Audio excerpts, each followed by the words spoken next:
Assalamualaikum warahmatullahi wabarakatuh. Selamat datang di Andrik Channel.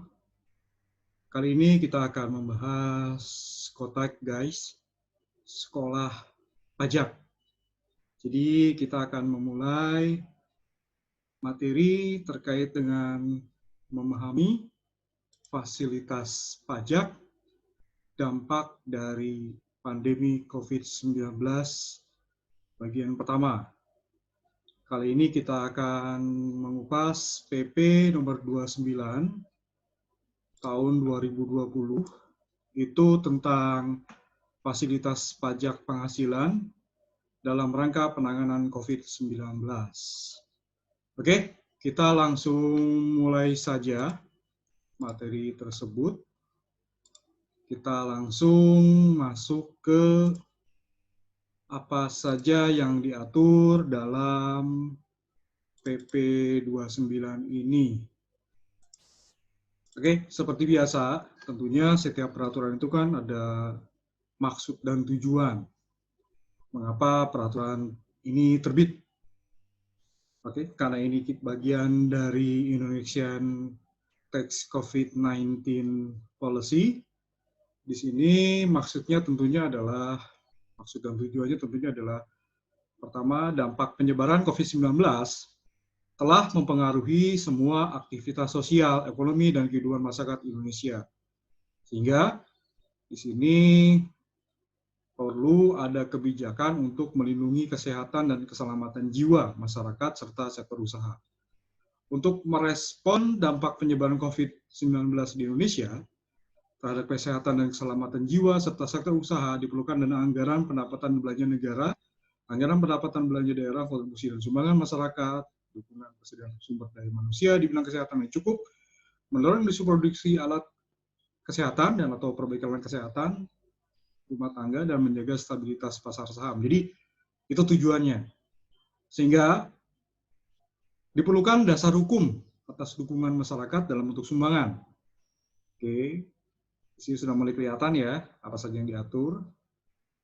Diperlukan dasar hukum atas dukungan masyarakat dalam bentuk sumbangan dan ketersediaan tenaga sumber daya manusia di bidang kesehatan. Udah dua ya, guys. Ketiga, mendorong industri alat kesehatan dan atau perbekalan kesehatan rumah tangga. Oke, dan yang terakhir, menjaga stabilitas pasar saham dalam bentuk fasilitas pajak penghasilan atau PPH dalam rangka penanganan dampak COVID-19 dalam bentuk peraturan pemerintah. Sehingga di sini berdasarkan pertimbangan ABC, pertimbangan A, B, dan C ini, serta melaksanakan ketentuan pasal 4 ayat 2 huruf E, pasal 6 ayat 1 huruf I, pasal 21 ayat 5, dan pasal 35 Undang-Undang PPH. Ya, sudah mulai kelihatan ya, pasal 4, pasal 6, pasal 21, pasal 3, arahnya kemana ya? Tadi seperti yang di atas tadi ada sumbangan, ya, kemudian masalah sumbangan tadi apakah boleh dibiayakan di pasal 6 ayat 1 huruf I Undang-Undang PPH, pasal 21 ya tentunya terkait dengan pelaksanaan pemotongan PPH pasal 21 ya kepada orang pribadi dalam negeri. Pasal 35, oke, kita cek guys satu persatu di sini. Oke, penjelasan umum silakan dicek di PP-nya ya, masing-masing. Cari peraturannya. Di sini juga ketentuan umum seperti biasa. Apa saja yang disebut istilah-istilah atau badan nasional, contoh di sini. Atau juga kementerian, lembaga penyelenggara pengumpul, sumber daya manusia kesehatan, dan sebagainya. Oke, kita langsung ke fasilitasnya saja. Di sini tadi sudah sempat kita bahas ya, dari maksud dan tujuan di PP 29 ini. Di sini juga, di PP ini juga ada ruang lingkup yang meliputi fasilitas PPH di PP ini. Yang pertama, tambahan pengurangan penghasilan neto. Jadi ada tambahan pengurangan penghasilan neto. Oke, itu yang pertama. Sumbangan yang dapat menjadi pengurang penghasilan bruto, berarti boleh dibiayakan pada saat penghitungan PPH badan terutang. Oke, itu yang kedua. Yang ketiga, tambahan penghasilan yang diterima atau diperoleh sumber daya manusia di bidang kesehatan. Ini untuk pegawai atau orang pribadi subjek pajak dalam negeri yang tentunya bergerak di bidang kesehatan. Nanti kita akan lihat juga. Lalu ada penghasilan berupa kompensasi dan penggantian atas penggunaan harta. Kita akan cek nanti maksudnya apa ini. Dan terakhir, pembelian kembali saham yang diperjualbelikan di bursa. Oke, di sini kita akan kupas, ya, kita unbox juga, gitu kan, sekaligus kita sekolah lagi masalah perpajakan ini ya, sekotak karena tadi istilahnya ya, sekolah pajak, guys. Oke, kita yang pertama dulu. Tambahan pengurangan penghasilan neto dalam lingkup PP nomor 29 tahun 2020. Di sini disebut kepada wajib pajak dalam negeri yang memproduksi alat kesehatan dan atau PKRT. Oke, kita lihat apa itu PKRT. Ya, kita lihat istilahnya. PKRT, perbekalan kesehatan rumah tangga. Ya, tentunya terkait dengan kesehatan ya guys ya. Ya, PKRT dan fasilitas umum di sini rumah tangga, perbekalan kesehatan rumah tangga. Oke. Yang memproduksi alat kesehatan dan atau PKRT untuk keperluan penanganan COVID-19 di Indonesia dapat diberikan tambahan pengurangan penghasilan neto sebesar 30%. Nah, jadi ya luar biasa ya di sini ya. Jadi kalau ada produsen alat kesehatan atau PKRT, apa tadi PKRT? Saya juga nggak apa-apa. Perbekalan kesehatan rumah tangga. Perbekalan kesehatan rumah tangga, PKRT. Ya, di sini bisa mengurangkan atau terdapat tambahan pengurangan penghasilan itu sebesar 30% dari biaya yang dikeluarkan. Luar biasa ini. Zaman gini guys, yang istilah kata nyari pendapatan aja sulit ya, jualan juga sulit. Jadi kalau banting setir ke produsen alat kesehatan atau PKRT, ya secara pajak kita dapat tambahan pengurangan penghasilan itu 30%. Nah, kita cek lagi di sini. Yang dimaksud dengan biaya yang dikeluarkan untuk memproduksi alat kesehatan atau PKRT adalah biaya 3M. Ya, biaya berhubungan langsung dengan kegiatan untuk mendapat, menagih, memelihara penghasilan untuk memproduksi alat kesehatan atau PKRT yang hasilnya dijual dan atau disumbangkan untuk penanganan COVID-19 di Indonesia. Nah, di sini ada kata-kata antara lain. Di sini disebutkan, tapi di sini tidak terlepas atau tidak terbatas hanya pada 3 ini aja ya. Karena antara lain. Gitu ya. Oke. Ada 3 di sini, tapi lihat huruf C guys. Di situ ada biaya terkait lainnya.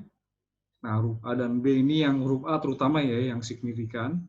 Penyusutan aktiva berwujud dan atau amortisasi aktiva tak berwujud. Dan yang kedua nih, ini juga luar biasa ya, bebannya ya. Kita dapat tambahan lagi pengurangan penghasilan 30% atas bahan baku dan bahan penolong yang digunakan untuk memproduksi alat kesehatan atau PKRT. Dan biaya terkait lainnya. Di sini macam-macam ya, tapi memang harus 3M untuk produksi alat kesehatan atau PKRT, bukan yang lain.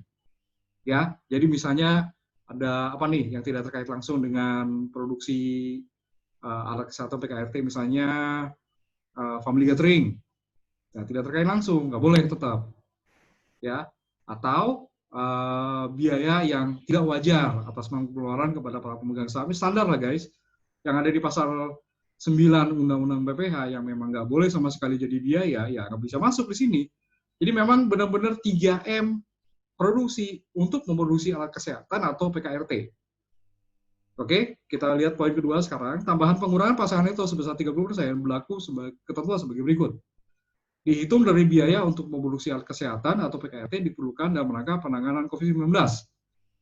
Oke, di sini ada batasan waktu yang dikeluarkan sampai dengan tanggal 30 September dan dibebankan sekaligus pada tahun pajak saat biaya dalam huruf A dikeluarkan. Oke, jadi memang di sini pembebanan sampai dengan tanggal segitu aja ya.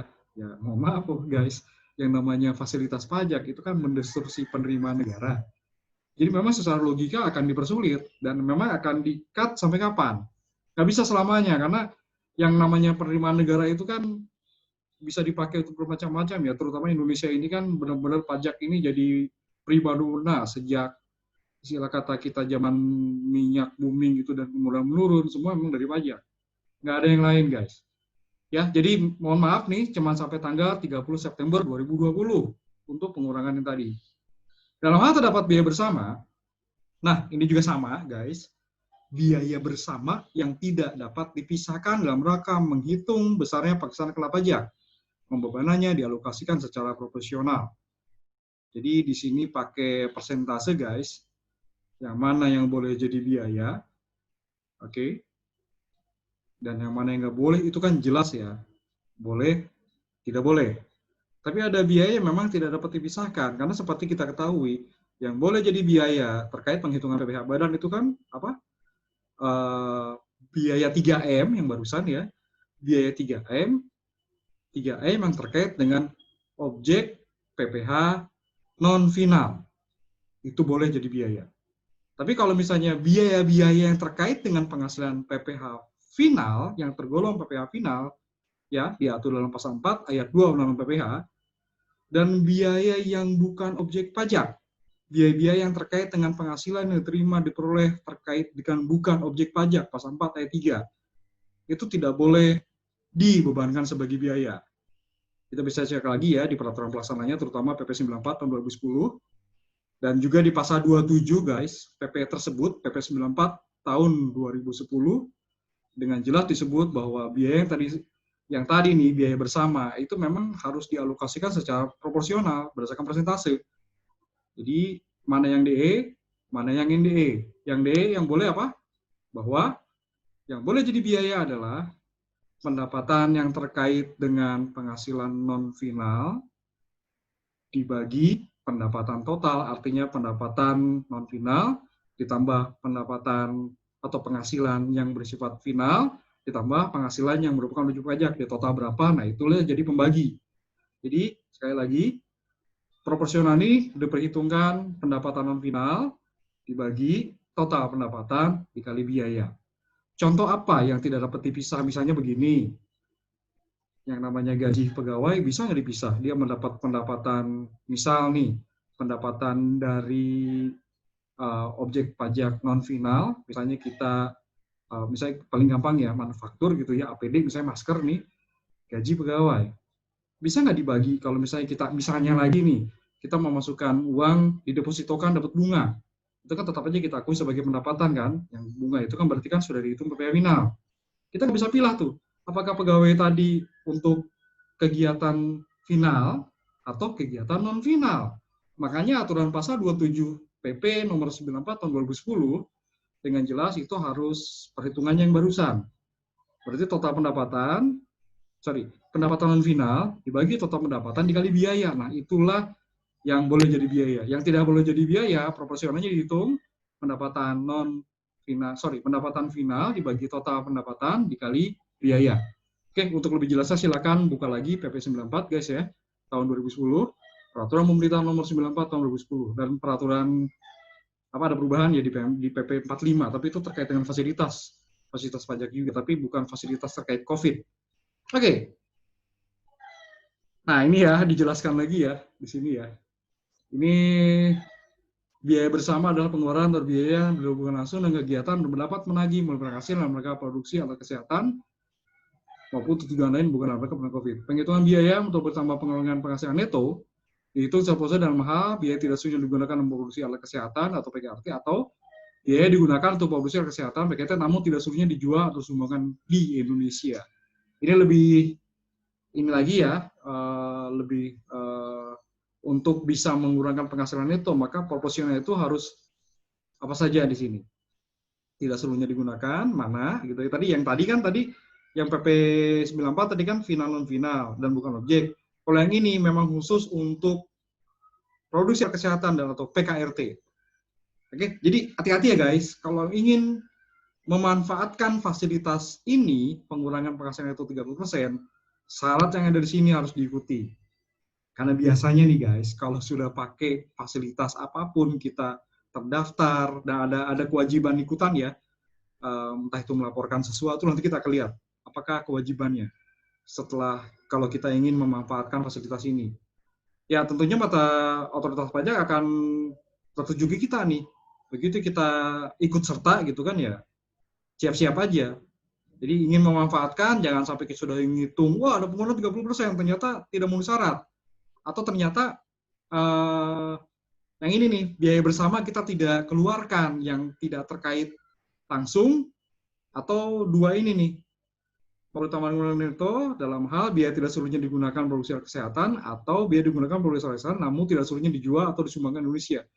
Harus benar-benar nih, ya. Mana aja yang tadi bikin masker, atau misalnya ada produksi misalnya baju gitu ya, bukan terkait dengan kesehatan. Nah ini misalnya perusahaan garment guys. Jadi kita harus split, ya. Yang boleh 30% sekali lagi hanya untuk alat kesehatan dan PKRT, bukan yang lain. Oke.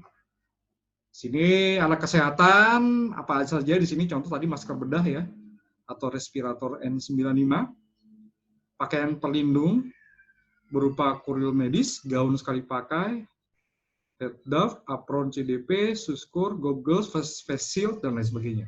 Sarung tangan bedah, sarung tangan pemeriksaan, ventilator, dan atau regen diagnostik tes untuk COVID-19. Itu alat kesehatan. PKRT di sini antiseptik dan sanitizer dan disinfektan. Oke, jadi hanya ini saja guys yang dapat pengurangan, tambahan pengurangan penghasilan neto 30%. Oke, alat kesehatan, PKRT. Alat kesehatan apa saja, PF tadi, PKRT cuma 2. Gitu ya. Nah, oke, di sini juga Menteri dapat mengubah rincian alat kesehatan pada butir 5 yang tadi ya, yang tadi disebut, apa aja kesehatan, dan PKRT pada butir 6 tadi disinfektan, sama apa satu lagi tadi? Antiseptik dan antiseptik hand sanitizer. Berdasarkan usul dari Menteri meninggalkan usaha pemerintah di bidang kesehatan. Hal tertentu di sini dalam hal terdapat alat kesehatan PKRT yang dibutuhkan dan bersifat langka. Ini tentunya baik lagi ke Kementerian Kesehatan ya. Oke, rinciannya nanti apa saja akan disebut dalam PMK. Sejauh yang saya tahu, saya tag gambar ini belum ada ya, belum ada PMK-nya. Mudah-mudahan nggak lama lagi, karena ini kan cuma sampai September gitu loh. Sekarang udah Juni akhir guys, mestinya cepat ya. Oke, wajib pajak yang telah, ya itu kalau ada mau tambahan ya. Wajib pajak yang telah memanfaatkan tambahan pengurangan penghasilan neto harus menyampaikan laporan biaya. Nah kan, ada kewajiban ikutan guys di sini. Menyampaikan laporan biaya untuk memproduksi alat kesehatan atau PKRT dalam rangka penanganan COVID kepada Dijen Pajak. Dan disampaikan secara daring melalui sistem BJP. Ya, nanti kita akan kupas nih bagaimana menyampaikan pelaporan realisasi ya, tentunya ya. Laporan realisasi. Nah, bila sistem daring belum tersedia, dapat menyampaikan laporan secara luring, datang ke DJP, tempat terdaftar sebagai wajib pajak. Oke, ada formatnya di sini guys. Ya, contohnya ada di bawah, nanti kita akan cek lagi. Laporan disampaikan paling lambat bersamaan dengan penyampaian SPT tahunan tahun pajak yang bersangkutan. Jadi kita insentifnya tahun 2020 ya, maka kita laporkannya paling lambat ya tahun depan di April 2021. Ya, lapor SPT tahunan PPH tahun pajak 2020. Oke. Dalam hal tidak menyampaikan laporan atau menyampaikan laporan yang melewati jangka waktu ya, saat kita sampaikan SPT tidak ada laporan ini, tidak ada laporan pengurangan penghasilan neto, maka tambahan pengurangan penghasilan neto 30% tadi tidak dapat diumbangkan oleh wajib pajak sebagai pengurangan penghasilan neto. Nggak bisa. Oke, sekali lagi, yang namanya fasilitas mendistorsi penerimaan negara dari pajak. Jadi, memang syaratnya ketat. Oke, sampai dengan 30 September ya, jangan lupa ya. Nah, ini yang menarik guys. Dalam hal diperlukan, pemberlakuan atas tambahan pengurangan penghasilan neto dapat diperpanjang Yang dalam hal diperlukan di sini balik lagi ke BNPB ya, Badan Nasional Penanggulangan Bencana.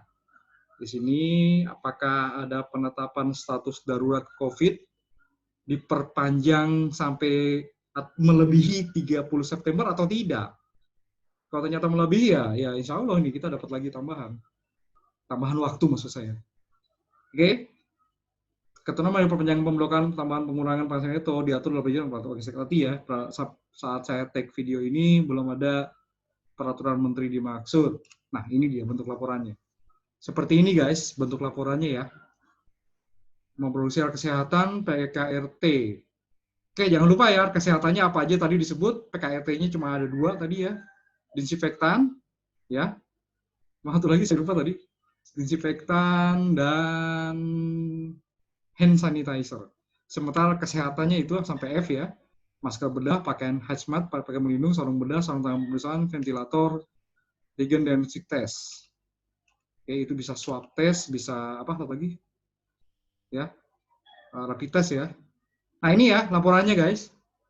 Laporannya seperti ini. Oke. Ya kalau nanti secara daring ya tentunya jangan lupa untuk download ini dulu. Ntar kita laporkan secara daring. Kita isi, ya kita upload lagi ke situs pajak.go ya. Di situ ada semacam pelaporan realisasi dan lain sebagainya. Nanti kita akan lihat. Sebagai contoh nanti insentif PPh DTP ya, kita akan contohkan tidak di video ini. Oke, tunggu video berikutnya guys. Sekali lagi kita buat ini bertahap. Nah ini dia. Kita juga harus laporkan ini guys. Selain laporan biaya ini berarti kepalanya ya, depannya ya. Kita harus laporkan ini juga. Biaya untuk produksi kesehatan dan atau PKRT dalam rangka penanganan COVID. Di sini biayanya apa saja? Biaya penyusutan amortisasi. Oke. Di sini ada cara pengisiannya ya. Jumlah penyusutannya berapa, jumlah biaya penyusutan amortisasi seluruh aktiva berwujud, tak berwujud, dan sebagainya. Jadi silakan buka PP 29 dan guys bisa baca langsung ya di sana. Ya, ini saya hanya sekedar contoh saja. Ini sekedar contoh saja. Ya, adanya ini di lampiran A PP nomor 29 tahun 2020. Biaya pembelian barang atau bahan apa aja dan lain sebagainya. Oke. Ini ya. Nah, tadi yang pertama ya, pengurangan penghasilan neto ya, 30%. Sekarang yang kedua, sumbangan yang dapat menjadi pengurangan penghasilan bruto apa saja? Pertama di sini, sumbangan dalam rangka penanganan COVID-19 di Indonesia yang disampaikan oleh WP kepada penyelenggara pengumpul sumbangan.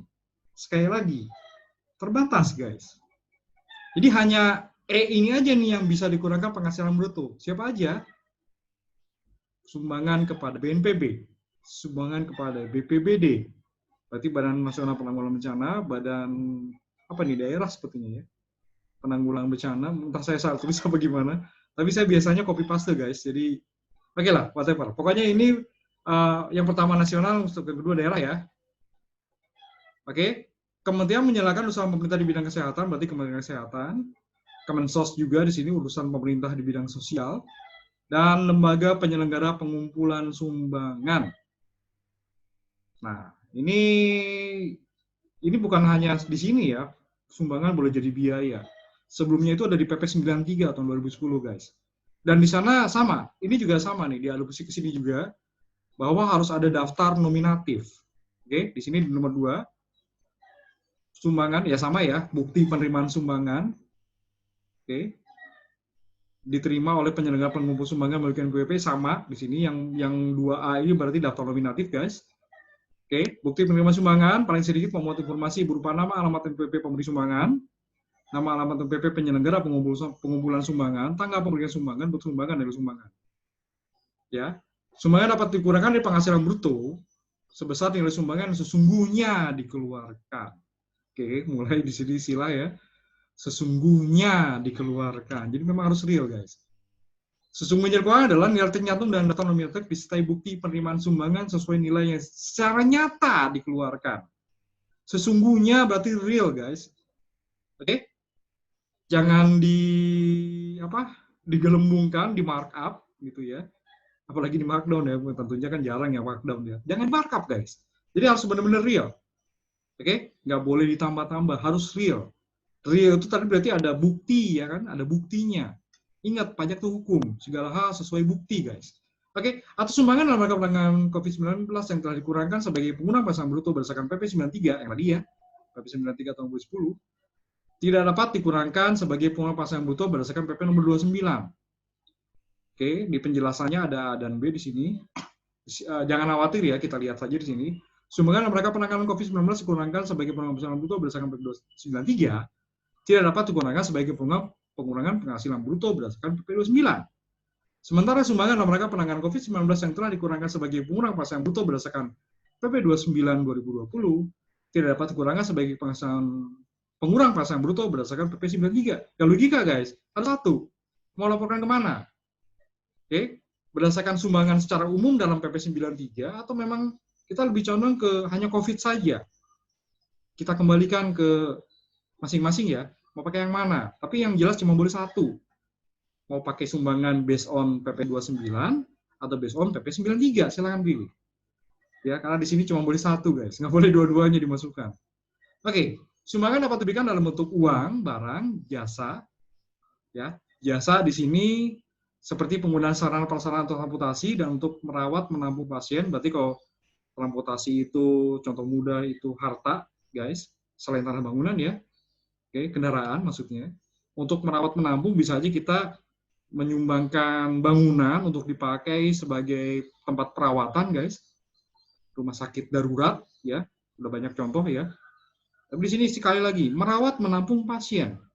Gimana kalau kita menampung perawat?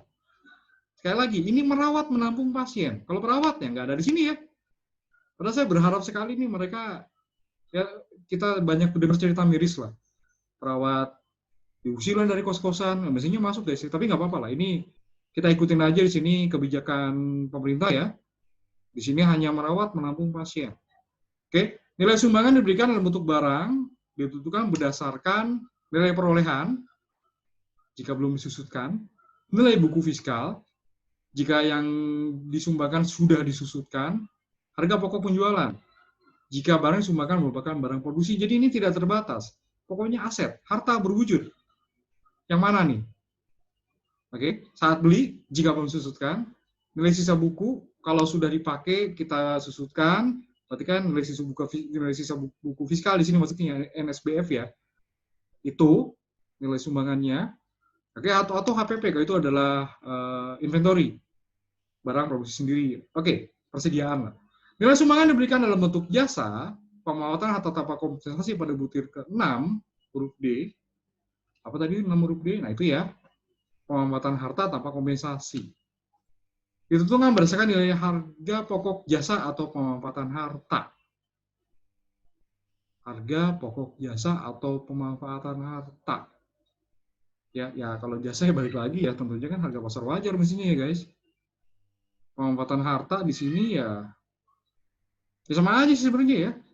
Kalau misalnya mau ditentukan sendiri HPP-nya silakan, tapi ya kalau harga pasar wajar berarti kan harga sewa ya, harga sama ya. Ini dimintanya HPP. HPP di sini dimintanya. Atau pemanfaatan harga. Oke. Sorry, bukan HPP ya, nilai harga pokok jasa. Oke. Wajib pajak pemberi sumbangan harus menyampaikan data nominatif yang tadi ya, bersamaan dengan penyampaian SPT tahunan PPh Badan, berarti SPT tahunan PPh tahun 2020. Bisa disampaikan, bukan bisa ya, wajib disampaikan secara daring. Kalau belum tersedia, sampaikan secara luring, ya, secara luring ke KPP tempat wajib pajak terdaftar.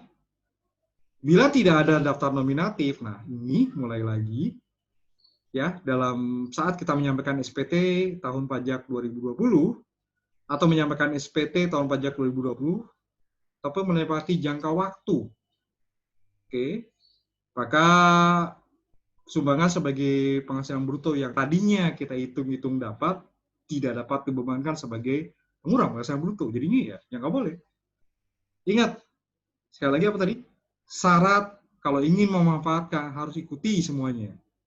Menyampaikan laporan penyelenggara pengumpulan sumbangan sesuai format. Nah, ini juga sama ya. Ini dia. Ini daftar nominatifnya, guys. Seperti ini bentuknya. Oke. Apa lagi tadi? harus menyampaikan laporan penyelenggara pengumpulan sumbangan sesuai turut format. Ini penyelenggara pengumpul ya. Ada tadi BNPB, terus Badan Penanggulangan Bencana Daerah, dan bagian daerahnya ya, terus Kementerian Kesehatan, Kemensos, itu wajib dia. Bukan urusan kita sebagai WP ya. Yang kita nih harus ini guys. Harus ada ini. Nggak ada ini, nggak boleh jadi biaya saat penghitungan PPh badan berutang. Nah, ini ada contoh-contoh guys, silakan dicek ya di PP-nya masing-masing. Contoh ini, oke. DJP News dalam sebagainya dia memberikan alat kesehatan dan PKRT di sini total 100 juta. Ini dia kewajiban-kewajibannya. Oke. DJP News sebagai lembaga penyelenggara pengumpul sumbangan membuat laporan penyelenggara pengumpulan sumbangan. Oke. Ini ya. Oke, silakan dilihat. Oke. Nah, ini contoh formatnya bisa kita lihat nanti ya. Sebagai penyelenggara kepada Menteri melalui Dijen Pajak paling lambat pada akhir tahun pajak terima sumbangan disampaikan secara daring ke sistem Dijen Pajak. Kalau daring belum tersedia, menyampaikan laporan secara luring melalui Dijen Pajak, berarti ke kantor pajak di mana terdaftar ya guys, sebagai wajib pajak. Sekali lagi ini sama sampai dengan 30 September, dapat diperpanjang dan sebagainya. Oke, itu, nah ini contohnya ya, bagi penyelenggara pengumpul sumbangan. Oke, selanjutnya kita akan ke nomor yang ketiga adalah tambahan penghasilan yang diterima oleh atau diperoleh SDM di bidang kesehatan. Tambahan penghasilan dari pemerintah berupa honorarium atau imbalan lain yang diterima atau diperoleh wajib pajak orang pribadi yang menjadi sumber daya manusia di bidang kesehatan meliputi tenaga kesehatan dan tenaga pendukung kesehatan dan mendapat penugasan yang memberikan pelayanan kesehatan untuk menangani COVID-19 pada fasilitas pelayanan kesehatan dan institusi kesehatan, termasuk santunan dari pemerintah yang diterima ahli waris merupakan wajib pajak. Seperti biasa, di sini disebut bahwa tambah penghasilan kepada orang pribadi yang merupakan wajib pajak. Oke. Imbalan lain di sini adalah insentif yang diberikan pemerintah dalam rangka penanganan COVID-19 Indonesia. Tenaga kesehatan adalah jenis tenaga di bidang kesehatan sesuai dengan ketentuan peraturan perundang-undangan di bidang kesehatan. Tenaga pendukung kesehatan antara lain asisten tenaga kesehatan, tenaga kebersihan, tenaga pengemudi ambulan, tenaga administrasi, tenaga pemulasaran jenazah, dan tenaga pendukung kesehatan lainnya, termasuk ke dalam kelompok tenaga pendukung kesehatan antara lain mahasiswa di bidang kesehatan yang diperbantukan di fasilitas pelayanan kesehatan untuk menangani COVID-19. Institusi kesehatan di sini Dinas Kesehatan, Kantor Kesehatan Pelabuhan, Balai Teknik Kesehatan Lingkungan dan Pengendalian Penyakit (BTKLPP) dan Balai Besar Teknik Kesehatan Lingkungan Pengendalian Penyakit (BBTKLPP) yang memberikan pelayanan kesehatan untuk menangani COVID-19. Santunan pemerintah diterima ahli waris adalah santunan yang diterima ahli waris apabila SDM di bidang kesehatan tersebut meninggal dunia dalam melaksanakan tugas. Nah, di sini bagi mereka yang tadi disebut, bila menerima tambahan penghasilan yang tadi disebut ya, dikenai pemotongan PPh pasal 21 yang bersifat final dengan tarif 0% dari jumlah penghasilan bruto yang diterima atau diperoleh. Ini luar biasa ya. Jadi ya mereka ini kan pahlawan guys, pahlawan di bidang kesehatan. Jadi yang menangani langsung mereka dan mereka di sini menantang nyawa ya, karena pekerjaannya juga luar biasa, sangat ya menantang jiwa lah guys. Jadi pemerintah di sini memandang penting mereka sehingga mendapat penghasilan apapun, kalau bisa nggak kena pajak. Ini bagus, guys. Jadi di sini diaturnya dikenakan PPh FINA dengan tarif 0%. Dampaknya apa? Ya tidak mempengaruhi penghasilan orang pribadi mereka. Jadi saat nanti lapor SPT PPh orang pribadi, mereka cukup melaporkan penghasilan atau tambahan insentif atau apapun di sini yang tadi disebut ya, itu di penghasilan final, guys. Jadi tidak diperhitungkan dengan penghasilan yang tidak final. Jadi nanti dia cukup memasukkan 1721A1 selain yang dari COVID ini. Gitu ya. Nah, gimana kalau ternyata mereka dalam setahun ini ternyata pure menangani COVID? Ya balik lagi ya, kan tadi sampai September. Jadi bisa jadi entah yang di A1 sampai dengan Desember toh. Oke, sampai dengan Desember. Jadi ya mudah-mudahan sih nggak terjadi kurang bayar atau lebih bayar, karena kan sifat penghitungan 21 kan setelah setahun ya. Tapi yang ini bagus, yang ini dilaporkan final, tidak digabungkan sebagai penghasilan non final. Oke, PPh 21 bersifat final pada butir kedua dipotong oleh pemerintah sebagai pemberi penghasilan pada akhir bulan terjadi pembayaran atau terutangnya penghasilan bersangkutan tergantung peristiwa terjadi lebih dahulu. Nah, sekali lagi guys, jangan sampai salah ya. Jadi di sini ya dipotong oleh pemerintah sebagai pemberi penghasilan. Ya tentunya kita bertanya, kalau misalnya swasta gimana? Balik lagi, pemberi penghasilannya adalah pemerintah, guys. Gitu ya. Oke, dipotong pemerintah sebagai pemberi penghasilan pada akhir bulan terjadinya. Pemerintah sebagai pemberi penghasilan wajib menghitung, memotong, melapor PP21 bersifat final untuk setiap masa pajak atas tambahan penghasilan dan penghasilan berupa honorarium atau imbalan lain diterima diperoleh wajib pajak orang pribadi yang menjadi sumber daya manusia di bidang kesehatan, tenaga penunjang kesehatan, dan mendapat penugasan. Sekali lagi ya, oke, kita ulangi lagi di sini. Tambahan penghasilan dari pemerintah, tambahan penghasilan dari pemerintah berupa honorarium terima diperoleh wajib pajak orang pribadi yang menjadi sumber daya manusia di bidang kesehatan dan mendapat penugasan, guys. Oke, terbatas ya. Tapi ya, alhamdulillah loh, pahlawan ini mereka. Jadi kalau ternyata pemberi penghasilan bukan pemerintah ya, baik lagi ke sini guys, ke PP ini. Oke ya, itu guys. Jadi 0% bersifat final ini ya penugasan pemerintah sebagai pemberi penghasilan. Nah, di sini banyak contoh guys ya. Di sini banyak contoh. Oke, kita lihat dulu sebelumnya, mendapat penugasan, memberikan pelayanan kesehatan mengenai COVID, fasilitas pelayanan kesehatan dari pemerintah, ya, santunan dari pemerintah, ya bisa aja toh, rumah sakit swasta, perawat, dapat santunan dari pemerintah, ya tetap kena 0%. Dan bersifat final. Bisa begitu guys. Pokoknya di sini yang harus di garis bawahnya adalah pemerintah sebagai pemberi penghasilan dan penugasan terkait COVID.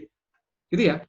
Oke, Dr. A merupakan dokter spesialis penyakit dalam ditugaskan menangani COVID-19 pada salah satu fasilitas kesehatan pelayanan kesehatan. Setelah penugasan yang bersangkutan mendapat tambahan honorarium dari pemerintah. Nah, toh kan di sini nggak disebut Dr. A, dokter spesialis, fasilitas kesehatannya pemerintah atau swasta, nggak disebut di sini. Tapi di sini ada yang harus kita garis bawahi ya. Yang bersangkutan mendapat tambahan honorarium dari pemerintah setiap bulan. Untuk honorarium bulan Juli 2020 dan Agustus, baru mereka pada bulan Oktober. Dari pemerintah, honorarium dihitung sebagai berikut. Masa Juli 10 juta, dipotong PPh 21 bersifat final 0% dari penghasilan bruto. Nah, di sini pemerintah sebagai pemotong pajak, kan dia pemberi penghasilan di pemerintah, berarti harus membuat bukti pemotongan PPh dan memberikan bukti pemotongan tersebut pada Dr. A. Dan melaporkan pemotongan PPh tersebut dalam setiap masa pajak Juli 2020. Oke? Agustus juga sama di sini, dia dapat 0%, pemotong pajak sedang harus membuat bukti potong, memberikan bukti potong tersebut kepada Dr. A, melaporkan pemotongan PPh tersebut dalam SPT masa Agustus. Oke, contoh-contohnya silakan dibuka ya. Tapi intinya yang tadi ya, pemberi penghasilan adalah pemerintah, oke, mendapat penugasan menangani COVID-19. Oke. Sama ya sisanya ya, sampai 30 September, dalam hari program pemberlakuan PPh dapat perpanjangan, baik lagi ke BNPB lagi, guys. Yang keempat, penghasilan berupa kompensasi atau penggantian atas penggunaan harta. Penghasilan terima oleh wajib pajak dari pemerintah. Oke, balik lagi ya. diterima diperoleh wajib pajak dari pemerintah berupa kompensasi penggantian dengan nama dan bentuk apapun, persewaan harta berupa tanah dan bangunan, sebagai diatur dalam peraturan pemerintah mengatur tentang PPh dan persewaan tanah bangunan, PP nomor 34 tahun 2017 ya guys. Dan atau sewa penghasilan lain sehubungan dengan penggunaan harta selain tanah dan atau bangunan dalam rangka penanganan COVID merupakan objek PPh. Yang di atas objek PPh final 10%, yang A, 1A, yang 1B, sewa harta selain tanah dan bangunan, berarti objek PPh pasal 23, 2%. Itu yang normal. Tapi kalau COVID, Bapak Ibu, terkait, sorry guys, kebiasaan, PP 29 tahun 2020 ini, penghasilan ibu ke 1 dikali PP bersifat final dengan tarif 0%. Sama kayak tadi ya, PP 21 yang barusan ya. Dikenakan pajak bersifat final, tarif 0%, dipotong oleh pemerintah sebagai pemberi penghasilan, pada akhir bulan terjadinya pembayaran atau jatuh tempo pembayaran, tergantung peristiwa yang terjadi terlebih dahulu. Oke, contoh di sini, PTX memiliki mobil selama masa penanganan dampak COVID-19 digunakan oleh pemerintah untuk mendistribusikan alat kesehatan. Sewa dari tanggal 1 Mei 2020 sampai dengan 30 September, jatuh tempo pembayaran 31 Mei 2020. Pemerintah melakukan pembayaran kompensasi sebesar 10 juta pada tanggal 15 Juni 2020. Atas pembayaran tersebut wajib dilakukan pemotongan PPh bersifat final sebesar 0% pada tanggal 31 Mei 2020. Oke, dia dipotong 23, tapi kenanya 0%, bukan 2%. Sorry. Potong PPh final, guys. Bukan 2%, PPh 23, tapi 0% PPh final. Oke. Ini membuat lampiran bukti pemotongan, sama ya, seperti yang tadi kita sudah bahas, ada kewajiban ikutan. Oke, selain membuat bukti pemotongan, ya, yang 0% tadi, dilaporkan SPT masa PP 4 ayat 2. Oke, ini standar, biaya mendapat lagi melalui penghasilan, terkait dengan yang ini ya, yang bersifat final 0% ini, atas kompensasi penggantian atas penggunaan harta, segala biayanya, biaya 3M-nya, tidak dapat dibebankan sebagai pengurangan penghasilan bruto. Dia mendapat lagi penghasilan dari persewaan harta berupa bangunan, yang dikenakan PPh final 0%, sewa penghasilan sebagai penggunaan harta selain tanah bangunan yang dikenakan 0% dalam rangka penanganan COVID-19, penyusutannya, akibat wujud, amar proses tidak wujud, pemeliharaannya, pembuatan kontrak, dan biaya terkait lainnya tidak dapat dibebankan sebagai pengurangan penghasilan bruto pada saat penghitungan SPT tahunan PPh Badan. Oke, jadi biaya 3M yang terkait 0% ini, guys, harus kalau bisa sih terpisah ya. Oke, kalau bisa sih terpisah dari yang tidak final atau yang selain COVID. Jadi nanti kita bisa kelihatan nih yang mana yang biaya terkait dengan 0% final ini. Oke, sewa ya, dua-duanya sewa ya, baik sewa harta, tanah bangunan, atau sewa harta selain tanah bangunan. Tapi kalau ternyata tidak bisa di-split, tidak bisa dipisahkan, maka penghitungan biayanya ya balik lagi kayak barusan, dilakukan secara proporsional. Jadi yang mana yang terkait COVID, itu yang kita biayakan, intinya itu. Kalau tidak bisa, proporsional lagi, seperti yang tadi sudah kita bahas di awal-awal video ini. Oke. Nah, pengenaan biaya berlaku penghasilan sampai dengan 30 September ya, sama ya. Ini ada contoh juga guys, silakan dibuka peraturannya lagi ya. Dicek contoh-contohnya. Nah, ini dia. Udah mau ini ya, ini contoh-contohnya. Nah, di sini ada semacam cut off guys. Di butir ke-8 ada semacam cut off. Jadi di butir ke-7, di butir ke-6 tadi kan masa biaya butir ke-7 ini sampai 30 September. Butir ke-8 ada cut off-nya sebelum berlakunya PP. Dalam hal sewa atau penggunaan harta dilaksanakan sebelum berlakunya PP 29 tahun 2020 sampai tanggal 30 September 2020 atau saat berlakunya PP nomor 29 2020 sampai dengan setelah tanggal 30 September 2020, pengambilan berupa kompensasi penggantian yang diterima atau diperoleh wajib pajak selama pelaksanaan sewa atau penggunaan harta, ya, 30 September ya, berlaku ketentuan pada butir kedua dan dihitung secara proporsional. Nah, ini menarik ya. Ini menarik ya guys ya. Jadi kita cek dulu nih, ini pemberlakuan sampai kapan? Itu yang pertama. Oke, apakah sebelum berlaku ini seperti gimana? Oke, kita lihat satu contoh aja guys. Yang mana nih? Yang contoh 2 kali ya? Oke, kita contoh 2 aja, atau contoh 3 juga oke nih. Tapi kita satu contoh aja, kita akan kupas di sini. PTB memiliki gedung yang selama masa penanganan dampak COVID-19 digunakan oleh pemerintah untuk menangani pasien COVID-19. Pelaksanaan sewa dimulai 1 Februari 2020 sampai dengan 31 Januari 2021 sebesar 200 juta.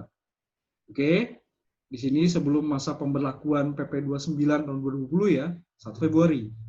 Jatuh tempo pembayaran tanggal 29 Februari atas penghasilan berupa kompensasi yang diterima oleh wajib pajak untuk periode pelaksanaan tanggal 1 Februari sampai dengan tanggal 29 Februari dikenai PPh sesuai dengan ketentuan PP nomor 34 tahun 2017. Artinya dikenakan PPh final 10%. Tanggal 1 Maret sampai dengan 30 September 2020 dikenai PPh sebesar 0% berdasarkan PP 29 tahun 2020 bersifat final. 1 Oktober sampai dengan 31 Januari balik lagi ke normal ya. Kembali ke PP 34 tahun 2017 atas penghasilan persewaan tanah bangunan tadi dikenai PPh final 10%. Nah, itu guys. Jadi ada cut off-nya ya. Jadi murni di sini sejak Maret ya berarti ya. Kita akan cek nanti di akhir mulai kapan PP 29 2020 ini berlaku. Oke, kalau tidak salah ini dirilisnya itu bulan-bulan ini ya, bulan-bulan Juni. Tapi masa pemberlakuannya dia mundur guys. Kita cek kapan dia mulai berlaku. Tapi ini sama seperti yang tadi yang kita sudah bahas sebelumnya, dalam hal diperlukan pemberlakuan penghasilan yang diterima oleh atas penghasilan bersifat final ini guys, ya bersifat final 0% ini dapat diperpanjang. Artinya bisa melebihi 30 September dan kembali lagi ke diatur dengan PMK dan kembali ke BNPB lagi ya guys ya. Karena bisa diperpanjang nih. Kita nggak tahu nih sampai kapan kondisi dalam keadaan kahar seperti ini guys. Apakah PSBB saja ya? Apakah new normal juga masih dalam keadaan pandemi? Nah, ini kita masih harus cek lebih lanjut ya. Seperti apa ya? Oke. Ini contoh-contohnya guys. Contoh bukti pemotongannya seperti ini. Kalau mau lebih jelasnya silakan download PP 29 tahun 2020. Ini hanya sekedar contoh saja. Ya, seperti ini ya, bukti potongnya ya.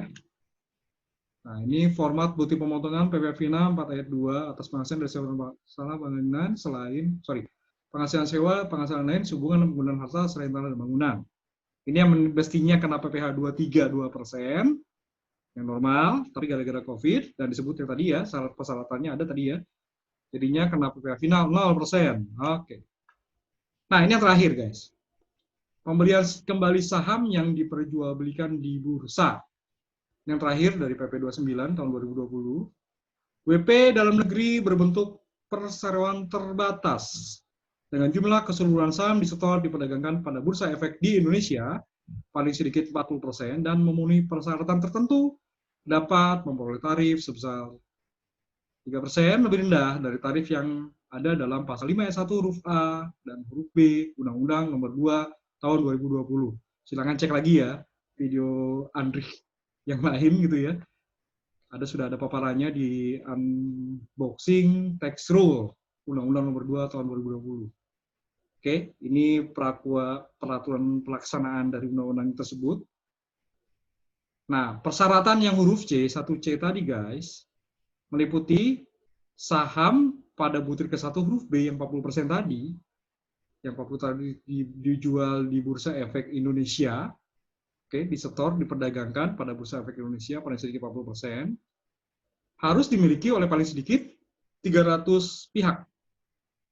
Masing-masing pihak, 300 tadi ya, hanya boleh memiliki saham kurang dari 5% dari keseluruhan saham yang ditetapkan di setor penuh.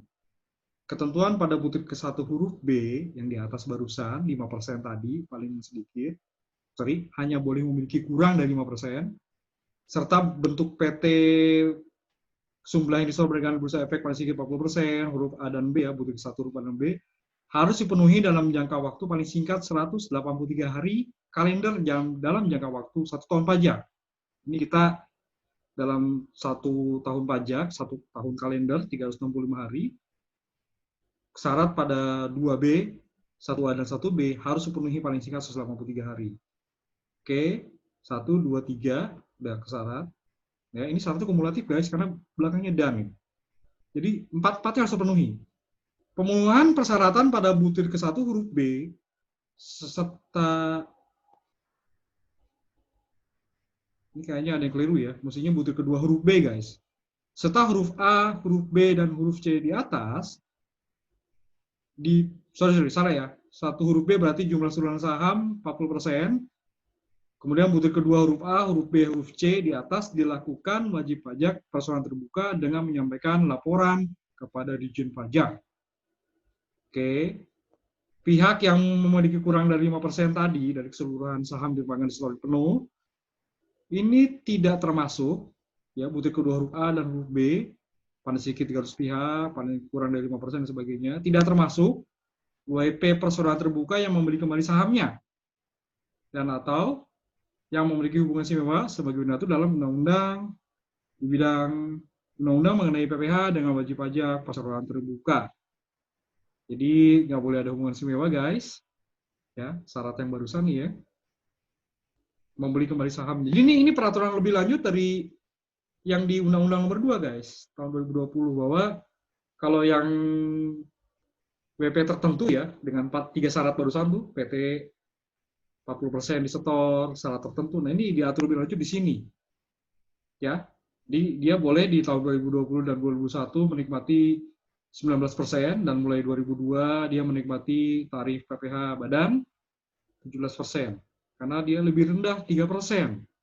Oke, ya. Ini guys, dalam hal terlaku kebijakan pemerintah, pusat atau lembaga menjalankan fungsi pengawasan di bidang pasar modal untuk mengatasi kondisi pasar berfluktuasi secara signifikan, WP persoalan terbuka yang membeli kembali sahamnya pada butir 3 huruf E berdasarkan kebijakan pemerintah pusat atau lembaga dimaksud, dianggap telah memenuhi persyaratan pada butir kedua huruf A dan B. Ini ya, butir kedua huruf A dan B. Paling sedikit 300 pihak, masing-masing pihak hanya boleh memiliki saham kurang dari 5% dari keseluruhan saham ditumpahkan di setor penuh. Oke. Kebijakan pemerintah pusat atau lembaga yang mempunyai fungsi pengawasan di pasar modal pada butir keempat ditetapkan dalam bentuk surat penunjukan atau surat persetujuan. Jadi di sini kebijakan pemerintah pusat atau lembaga yang mempunyai fungsi pengawasan pasar modal dilakukan pembelian kembali di saham-saham publik di bursa oleh perusahaan terbatas adalah untuk stabilitas pasar saham dapat dipertahankan. Surat penunjukan persetujuan dari pemerintah pusat atau lembaga yang mempunyai fungsi pengawasan pasar modal antara lain adalah surat penunjukan atau surat persetujuan diterbitkan oleh pimpinan kementerian yang terkait atau pimpinan kementerian terkait atau pimpinan lembaga yang mempunyai fungsi pengawasan pasar modal. Pembelian kembali saham buyback dilakukan paling lambat 30 September 2020. Saham yang di buyback hanya boleh dikuasai wajib pajak sampai dengan tanggal 30 September 2022. Dalam hal 30 September 2022 sudah berakhir, oke, kepemilikan saham tidak memiliki ketentuan pada butir 1, wajib pajak, ya syarat yang barusan ya, butir 1 ya. Ya, 3 syarat ini ya. Wajib pajak dalam negeri untuk perusahaan tersebut tidak dapat memperoleh tarif sebesar 3% lebih rendah dari tarif dalam pasal 5 ayat 1 Undang-Undang Nomor 2 tahun 2020. Wajib pajak badan dalam negeri yang memiliki ketentuan bentuk 1 yang melakukan buyback saham publik di bursa sampai dengan tanggal 30 September 2020 tetap dapat memperoleh tarif sebesar 3% lebih rendah untuk tahun 2020 dan tahun 2021. Saham yang dibeli kembali tersebut hanya boleh dikuasai sampai dengan 30 September 2022. Tahun pajak 2022, wajib pajak dapat memperoleh tarif 3% untuk lebih rendah apabila setelah tanggal 30 September 2022 tetap memiliki ketentuan pada butir 1. Angka peternak pemenuhi persyaratan butir keempat berlaku untuk tahun pajak 2020, 2021, dan tahun pajak 2022. Nah, ini kewajiban ikutannya selain yang tadi ya, persyaratan ditunjuk dan sebagainya. Harus melampirkan laporan hasil pelaksanaan pembelian kembali saham yang diperdagangkan pada Bursa Indonesia sesuai dengan ketentuan peraturan perundang-undangan pada SPT tahunan dan PP tahunan yang bersangkutan. Oke. Ini ketentuan peralihan guys. PP 29 mulai berlaku terhadap wajib pajak dalam negeri yang memproduksi alat kesehatan atau PKRT mulai tanggal 1 Maret 2020. 1. Oke. sumbangan yang telah diberikan kepada BNPB, BPBD, ya, kementerian yang menyelesaikan urusan pemerintah di bidang kesehatan, kemudian menyelesaikan urusan pemerintah di bidang sosial, lembaga penyelenggara pengumpul sumbangan dalam rangka penanganan COVID-19 berlaku mulai dari tanggal 1 Maret 2020. Tambahan penghasilan dari pemerintah berupa honorarium, imbalan lain yang terima dari wajib pajak orang pribadi berlaku mulai tanggal 1 Maret 2020. Penghasilan terima atau diberi wajib pajak dari pemerintah berupa kompensasi penggantian atas penggunaan harta, tadi ya, PPh final 0%, ini 34 nih, 3 dan 4 ini, PPh final 0%. Berupa kompensasi penggantian penggunaan harta berlaku mulai dari tanggal 1 Maret 2020. Dan pembelian kembali saham ya berlaku mulai tanggal 1 Maret 2020. Mengikuti ketentuan dalam PP nomor 29 tahun 2020. PP ini berlaku saat diundangkan, ditetapkan dan diundangkan di Jakarta pada tanggal 10 Juni. Jadi mundur guys ya. Ditetapkan 10 Juni tapi berlakunya 1 Maret 2020. Oke, itu guys terkait dengan fasilitas pajak yang ada dalam peraturan pemerintah nomor 29 tahun 2020. Oke, kita akhiri saja, guys. Fasilitas yang ada dalam PP 29 tahun 2020 ini, kita akan kupas lagi fasilitas pajak dampak pandemi COVID-19 pada bagian berikutnya. Terima kasih. Jangan lupa di subscribe, guys ya, di bawah ini ya. Jangan lupa di subscribe. Oke. Terima kasih sekali lagi sudah mengunjungi Andrik Channel. Sampai jumpa di video berikutnya. Wassalamualaikum warahmatullahi wabarakatuh.